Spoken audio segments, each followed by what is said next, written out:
cheer their Pistons on. And hi, everybody there in the Palace. We can hear you from here. And Dick and Hubie, can you imagine one television? Who has got the remote control button? Let's go back to you guys. Well, you know they're not going to change the channel, Pat. We're at the Forum at Inglewood, California, where the Lakers have come out to a 21-12 lead with just under 6 minutes to go in the first half. Magic Johnson can only cheer. The Pistons have won 6 in a row since they trailed the Bulls 2-1 in the Eastern Finals. And the Lakers have lost 3 straight after a 16-game winning streak, trying to reverse it all tonight. What's going on with the Pistons? Well, I really like the way that Tony Campbell is setting a fine example of playing Joe Dumars off the dribble. They're almost cutting off the lane. Dumars pass inside and nicely executed offense. LA has scored on 12 consecutive possessions. They're up by 7. Worthy, quick jumper. He's hot. 10 points for James. He's on a roll right now. Anytime that you can shoot over Sally, Sally even got a piece of that one. Cooper and Thomas up top. Dumars. They want to get those guards going, and Joe Dumars with his first field goal of the game. Give Bill Laimbeer credit. He's freed him up with 2 excellent picks. Worthy has hit 6 in a row now to add a gray hair to Chuck Daly's head. 25-16 LA.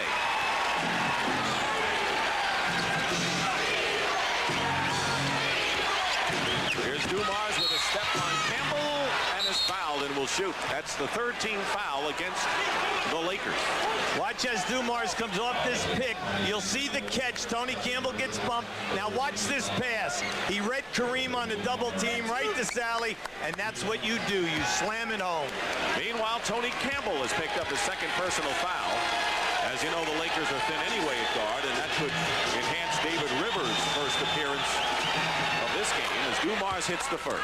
See, I like Chuck Daly's strategy. There's David Rivers waiting for his shot here to get an opportunity. Chuck Daly, he saw that Dumars was having trouble off the dribble with Tony Campbell. Now he's going to picks for Joe to free him up.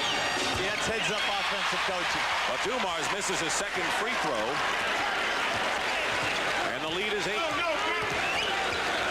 As far as the forwards go, it's been no contest. The Lakers lead. But Detroit's been getting points from their backcourt. They're already in the penalty. Scott gets away from Isaiah Thomas, and he gets his first 2. Biggest lead of this first quarter for LA is 10 points. Trailed 3-0. Dumars trying to draw the foul does, and if it's Campbell, it'll be 3. Let's see, though. And it is 3 fouls on Tony Campbell, and he'll have to come out, and here is the rookie, David Rivers, from Notre Dame coming in. That's a tough break for the Lakers because Campbell, not only defensively, but he has been a scoring force for an unmanned team. What will happen now is David Rivers will play Isaiah Thomas, and Cooper will move over and play Dumars. Now this will be an interesting matchup because then what we also have then is let's see if Detroit will play David Rivers. The other night when he came into the ballgame, they laid off him and forced him to hit the outside shot. You remember he took that last shot of the game, a 3-point attempt that Dumars blocked and kept in play to preserve the victory for the Pistons. 27-19. Rivers guarded by Thomas. The Isaiah will really get up in there and force him to beat him off the dribble. There's Rivers open at the foul line. And Rodman clears it. Dumars pushing it up now. Laimbeer free, pops one from the corner. Rivers and Dumars collided. And here come the Lakers with a 2-on-1 break. It's Worthy. That's 7 in a row for James Worthy. See, the Detroit bench wanted an offensive foul on Cooper when he ran into Rodman, but in this league, you do not get that call. That is in high school and college. 7 straight field goals and 14 points for James Worthy. Rivers is all over Isaiah Thomas. Green tipped it out of bounds, and 6 seconds for the Pistons to try a shot. LA off to the rebounding edge on Detroit. Detroit, one of the top passing teams that we have in this league. Anytime you see a double team, they move the ball beautifully. Here's Vinnie Johnson, who scored 13 points in the fourth quarter, replacing Isaiah Thomas, who goes out having scored 4. Dumars, way off. And a 24-second violation will turn it over to LA. The Pistons are complaining about that. They have 6 seconds to attempt a shot, but it'll be Lakers ball.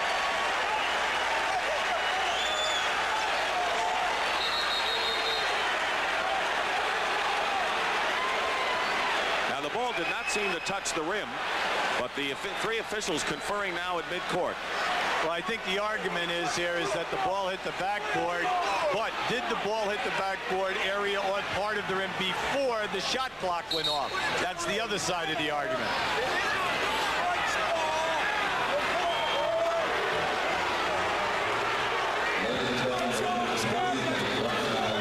And they're going to give it to... It did not touch the rim. It's Detroit ball. See, the ball was short that time, and Rodman got the ball. But, look, they just changed it, made the call. Must have been off of the glass. From that angle, it was difficult to see whether they caught it or not. And the call on offensive foul away from the ball against Dennis Rodman, I believe, and that'll be 2 on Rodman. Kareem Abdul-Jabbar goes to the bench, is replaced by Michael Thompson. When you're Dennis Rodman, you cannot be the leading rebounder throughout the playoffs unless you want to sacrifice your body, and he gets it on his man as quick as possible. Thompson played a tremendous effort game in game number 3 off the bench. Rivers misses lane beer outlet. Dumars. Rivers has to take that open shot. Oh, they'll challenge him, but, you know, he's a proven college scorer. They'll make him take his shot, but he is a good shooter. Rodman is down, and his back is hurting him. Yes, he is, right here, right in front of us. He takes the shot and hits the shot, but he is holding onto his back. As you know, he has back spasms and is in obvious pain. Stays in it, though. He says it's like putting a screwdriver into your back and then screwing it if the muscles get tight. Technical foul has been called against Chuck Daly by Earl Strom, and Rodman's going to have to come out of the game. If Rodman comes out, Dick, this is a major loss. He is the prime-time rebounder. You'll see right here, Dennis Rodman is blocking out AC Green on this rebound. And now just watch him as he's running down the floor. He'll get across half court. He looks like he has a nice gait about him. But now watch what starts to happen. You can see the back. He'll go right to his knees to the corner. And you'll see that he probably is having a bad spasm. Right now, let's check over with Pat O'Brien. Patrick? Maybe that's exactly what he's having. The stab to the back has re-injured that back. This problem came about during the Chicago series, and Dennis has been playing with that pain throughout this series. As you can see, the pain is quite acute now, but the doctors here say it is correctable. They'll put some ice on it, and we'll follow that story for you. Back to you. I remember when he got hurt against Chicago, and he was really in pain, and he went out and had 15 rebounds in that one. So Chuck Daly sees problems early on, gets hit with a technical foul, and Michael Cooper is on the line. Meanwhile, Orlando Woolridge has come in for the Lakers, and with Rodman out of there, Mark O'Dwyer, who picked up 2 early personal fouls, has to check back in for Detroit. 9-point lead. Woolridge seeing his first action tonight. Lakers expect some scoring from him off the bench. Worthy. Travel. Excellent idea. Meanwhile, Worthy with 14 points, red hot, has hit all 7 of his shots. Dumars leads Detroit with 6.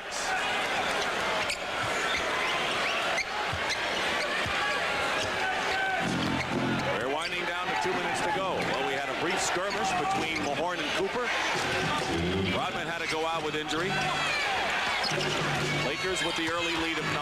Cooper knocks it away from Vinnie Johnson. Rivers handling the ball. Worthy looking for an open man. They doubled him momentarily. 12 on the shot clock. Worthy lost the ball, and they'll call the foul. Detroit has been in the penalty for a long while, and that foul will be against Isaiah Thomas, his first. It's one of the very few times that we have seen Detroit be able to get to Worthy for the double team before he got, before he got to the hoop. What are the Lakers doing right offensively so far? It's the best movement that we have seen in the last 3 games, especially when you consider the fact that Scott and Magic are out of there. Now, the thing that you like is that they have an outside game as well as an inside game down in that painted area. And so far, they have kept defensively those guards quiet. But, of course, they can explode. Dumars with 21 points in the third quarter on Sunday, and then Vinnie Johnson with 13 in the fourth. Worthy makes 1 free throw, and the lead is 10. That's the biggest the Lakers enjoyed in this opening period. McGuire missed everything. Michael Thompson into the hands of Rivers. Woolridge. And Woolridge gives the Lakers a lead of 12 with 1:20 to go. If I'm Chuck Daly, I'm concerned about my transition defense. Detroit is lagging behind tonight. Vinnie Johnson trying to get going. Out of bounds, still Pistons ball. Woolridge and Michael Thompson, 2 teammates were battling for it and lost it.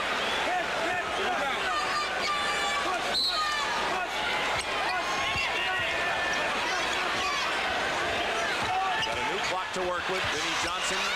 Sally, and the foul will be against Woolridge, and that'll put the Lakers in the penalty.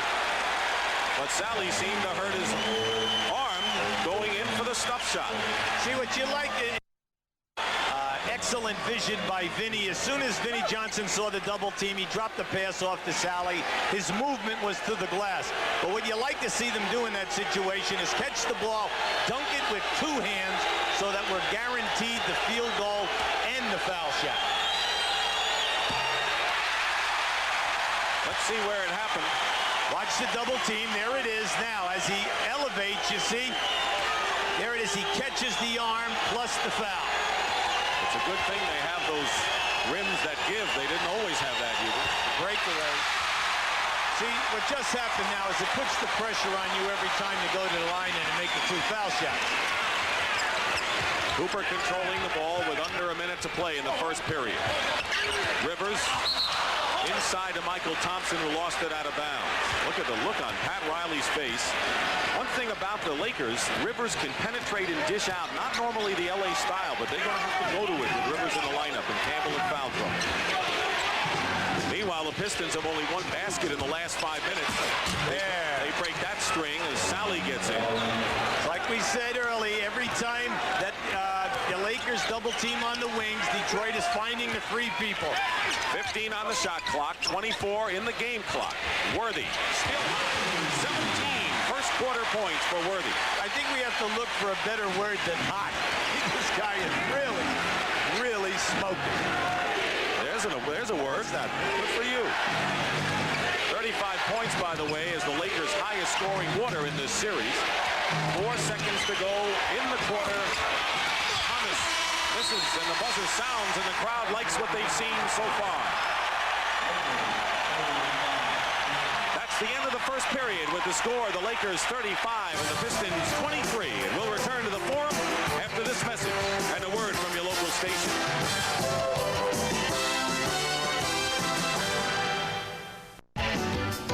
CBS Sports coverage of Game 4 of the 1989 NBA Finals is sponsored by U.S. Sprint.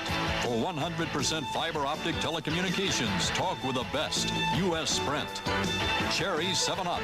Isn't it cool and pink? And by Jeep and Eagle, official vehicles of the NBA. And we're back inside the Forum in Inglewood. The Lakers lead the Pistons 35-23. Hi again, everybody. I'm Pat O'Brien. During the NBA Finals and the playoffs this year, you saw some very poignant public service announcements about drug abuse, and Arsenio Hall was the host of those along with the NBA. And Arsenio, thanks for joining us. What did you learn from the kids that you interviewed in those commercials? I guess I learned that there are kids out there that have problems that we didn't have when we were coming up, man. 7-year-olds doing acid,